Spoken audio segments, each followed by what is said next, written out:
By the end of this video, you're going to have a much deeper understanding of the covert narcissist pattern, otherwise known as the shy or vulnerable narcissist. And the best part, moving forward, you're going to see them coming. So be sure to stick around till the end of the video because this one's going to be a game changer for you. Now, before I begin this video, I just want to quickly announce that the free one-to-one consult with either myself or a member of my team for the Freedom Class program is open. So be sure to click the link in the description below to sign up for your free call. And if you're new here, welcome. Please take a second to say hello and introduce yourself in the comments below. And be sure to subscribe and hit that bell to be notified when I post new videos throughout the week. My name is Tamie M. Joyce. I'm an empowerment life coach and creator of the Freedom Class. I help people take their power back and heal from painful family of origin and romantic relationship patterns so they can finally live their best lives in peace, confidence, and freedom. So let's talk about phony covert narcissists. Covert narcissists aren't always playing the role of the professional victim. Often they are, and that's definitely a true telltale sign, but they can also use the facade of altruism or being the hero, the rescuer, as a means of manipulating emotions, perceptions, and outcomes. And truth be told, in my experience, they can often swing back and forth between the two. The covert narcissist who uses the hero card, who's playing that role in order to manipulate perceptions, emotions, outcomes, etc., is only going to play the victim card when there's no other alternative. In other words, they've backed themselves into a corner. So the point being, it's all a facade. It's all about perception manipulation. Now, the first thing you want to know is that these people are truly masters of the dupe. They will dupe you into believing that you are in the process of establishing a safe, healthy, loving, nurturing, wonderful adult relationship, when the reality is quite the opposite. They'll work real hard to convince you what an amazing person they are, while they're also in the process of idealizing you. And by the way, this can happen with platonic relationships just as easily as potential romantic relationships, right? So while they're telling you just how wonderful you are and how highly they think of you and how much you've accomplished and how hard you're working or whatever it is that you may have going for you, while they're building you up, they are also working double time to convince you what a good person they are. They're just so good and so kind and so patient and so tolerant and so long suffering. So they're working double time to idealize you and also convince you what a hero they are, until one day you start noticing there's some patterns going on here. And it doesn't feel good. It doesn't feel right. The behavior isn't matching the words. All this double time effort to convince you of what a good person they are, but somehow things feel really out of whack, really misaligned. What you're hearing and what you're seeing isn't matching what you're feeling. And more, all of your spidey senses are going off. So something's off. Something just doesn't add up. Feels really misaligned, really incongruent. But the problem is you can't quite put your finger on what it is, right? Now, this can show up, for example, when we're talking about patterns of behavior to be on the lookout for, specifically with regards to covert narcissism. This can show up as a pattern of having a very convenient and very selective memory, as an example, which will leave you thinking and feeling, this can't be right. That doesn't have to happen too many times where you're going to be standing back going, something's wrong. Like, this can't be right. You might even be thinking, no one can be this stupid or obtuse, right? You're really scratching your head. And the reason is you've been fully duped. You're under the impression that you're dealing with a really good person, this meek, demure person who may even be quite altruistic and really playing the hero role in any area of their life. So there's a real mismatch between the persona, the facade that has been presented over any length of time, and your experience over any length of time. There comes a point where there's a real mismatch. And if you've been fully duped by a covert narcissist, this is full-blown cognitive dissonance. You've got two opposing thoughts moving in opposite directions, which is fully crazy making. Another way this covert narcissist pattern will show up is by covertly sabotaging you. In other words, telling you one thing and then playing dumb, setting you up to look bad in front of others or feel bad or whatever it might be, right? But you know that you have been covertly sabotaged, covertly set up. Meanwhile, they're sitting back with a tone ever so meek and demure. No, that's not what I said. No, that's not what we agreed. I never said that. It's a form of gaslighting. It's a form of sabotage. And the thing is, if you have someone in your life, in any area of your life, I don't care who it is, if you have someone in your life who is repeatedly playing the innocent victim card, I'm so demure and meek and innocent, pay attention. Something's up with that. In addition, you'll likely notice that there's an awful lot of miscommunication going on in spite of your best efforts. You'll find yourself getting sucked into never-ending circular conversations going round and round and round and round and round. And no matter how hard you try, no matter how much energy, love, kindness, compassion, patience, tolerance, understanding, blood, sweat, and tears you pour into the communication so that you can hopefully be heard and understood, you might as well be talking to a brick wall because they're running their own agenda, they're running their own narrative, and it's, again, this circular, never-ending, crazy-making conversation where, again, in spite of your best efforts, you just cannot get to resolution.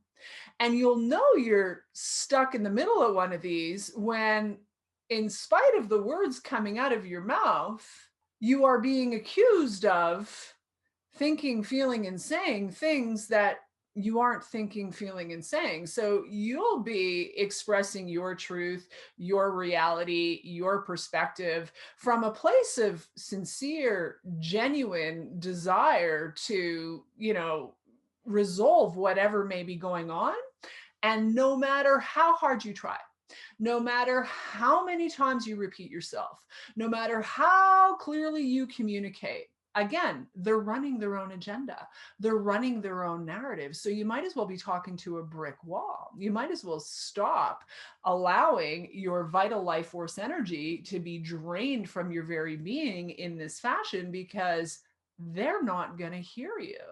Everything you are not thinking, feeling, or saying is the agenda they're running for whatever distorted perception of reality, whatever self-preservation mode they might be in, whatever may be going on with them. No matter what you're saying, you will not be heard.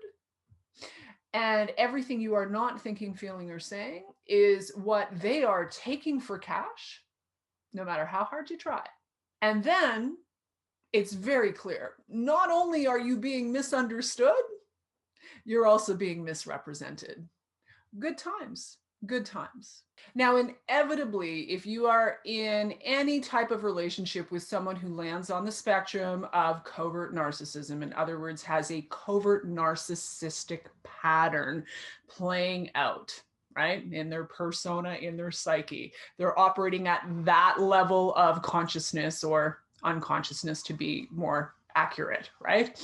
Inevitably, what will happen, again, good times with these folks, right? Inevitably, what will happen is you will trigger them quite innocently, minding your own business, doing your own thing, just being you, boo. That's all it takes. That's all it takes, right? If you are in any type of relationship, close proximity with someone with a covert narcissist pattern, they're working double time to prove to you and anyone else who might be paying attention what a good person they are one way or another, right? And you're trucking along, doing life, just doing you, and all of a sudden there's a big problem. And it's coming out of left field, and you don't even know where it's coming from or what the hell's going on. Well, take a step back. Look at it from a grander perspective. Because when we're up close to an issue, like this close, it can be hard to see and discern a thing for what it really is. But when we take the time to take a step back and look at it from a grander perspective, it can become easier to see what's really going on. And I can tell you in my own experience, and I've had many of these experiences, and I've been witness to plenty of these experiences, both personally and professionally. When you're in that type of a relationship dynamic with that type of an individual, all the good qualities that you carry sooner or later are going to be a problem for them. They may be doing a really good job of putting on the performance and putting on the act, but make no mistake, these people are shame-based at their core, deeply insecure at their core, and as such are terribly envious and jealous at their core.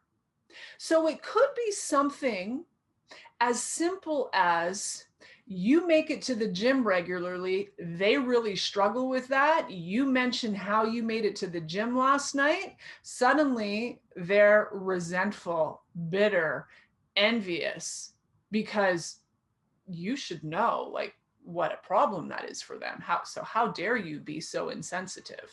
You can trigger this type of person by showing up and not even opening your mouth. That's all it takes. Never mind actually trying to have real adult, healthy relating and communicating your truth, your reality, etc. All it takes is showing up and being you, living by your standard, to shine a light on what might not be so cool going on in their dark corner or their closet, and they're not going to like that too much. And one way or another, that's all going to come out on you. One way or another, there's going to be a whole bunch of projection going on. And one way or another, you're going to end up being the jerk in the situation in their eyes and anyone else who is aligned with them and listening and paying attention and buying into their narrative. Again, good times. So when we're talking about people with a covert narcissist pattern, whether they're showing up as the never-ending perpetual professional victim, or they're playing the hero role and convincing everyone of, how altruistic they are, whichever flavor you may be dealing with, what's important to know is that in spite of the fact that they come off as being very demure, meek, insecure, self-effacing even, the reality is underneath that fake phony facade, that very thin veneer, is a great big huge ego, just as great big huge as your more grandiose classic narcissist, make no mistake. And just as manipulative this particular flavor of destructive narcissism can be, and just as deceptive this particular flavor of destructive narcissism can be, these people are dangerous. Make no mistake. One way or another, being in close proximity to them is going to be damaging. The longer you're hanging out with them, the more damage will be done. It is just a matter of time. Emotionally, psychologically, spiritually, financially, physically, they will wreak havoc sooner or later, one way or another. So, my personal preference always, when I discern that the individual that I'm dealing with lands on the spectrum of destructive narcissism, overt or covert, it doesn't matter. My personal preference is to go gray rock at the very least and no contact. If I can't do no contact right away, low contact it is until I can do no contact. Distancing yourself from this type of individual really is your best bet in terms of protecting your emotional health, your psychological and spiritual well-being. Long term, no good will come from long-term perpetual exposure to an individual who is lacking in empathy, lacking in conscience, running their own agenda, operating from deep shame, deep fear, deep insecurity, manipulating, deceiving, playing games, and all the other nonsense that goes on with that, right? So it's our job to educate ourselves about the issue, but also what the heck is going on with us that we're drawn towards this type of individual to begin with. Now, listen, if you're a human being on planet Earth, you're going to be bumping into empathy deficient, conscienceless people. Welcome to, life on planet Earth in 2021. There's a big difference between bumping into them, discerning that a thing is a thing, turning on your heel and making moves in the other direction, versus being magnetically compelled, compulsively compelled towards an individual, and then, far too invested in the relationship by the time you clue into what's going on, and it becomes very difficult to extricate yourself, right? So if that's you, if that resonates as, a pattern that's playing out in your life, why do I keep attracting these people? Why am I forever attracted to these people? Why the hell do I keep going back? Why the hell can't I get out? There isn't one pat answer solution to this issue.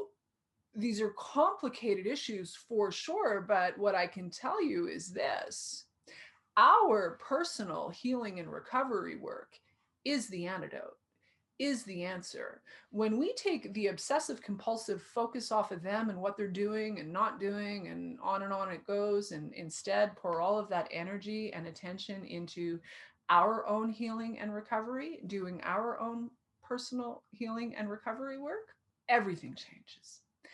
Everything shifts, everything up levels for the better. So that really is the long-term solution to this particular issue. My friends, I hope you got some value out of this today. If you liked what you heard, remember to give me a like, drop a comment, and let me know what your biggest takeaway was. If you have any questions, feel free to drop them in the comment section. I would love to hear from you, hear your thoughts, and if you have any burning questions, please let me know what they are, and they may very well inform up and coming content in the near future. Again, if you're new to my channel, be sure to subscribe and hit that bell to be notified when I post new videos throughout the week. And as I mentioned at the top of the video, we do have some spots available in the calendar this week for the free one-to-one consult with either myself or a member of my team for the Freedom Class program. So there is a link in the description below to apply to see if you qualify for a free one-on-one consultation with us. So be sure to check that out. And I'm going to call it a wrap. As always, I will leave you with this: know your value. Know your value and unlock your freedom. Much love. Bye for now.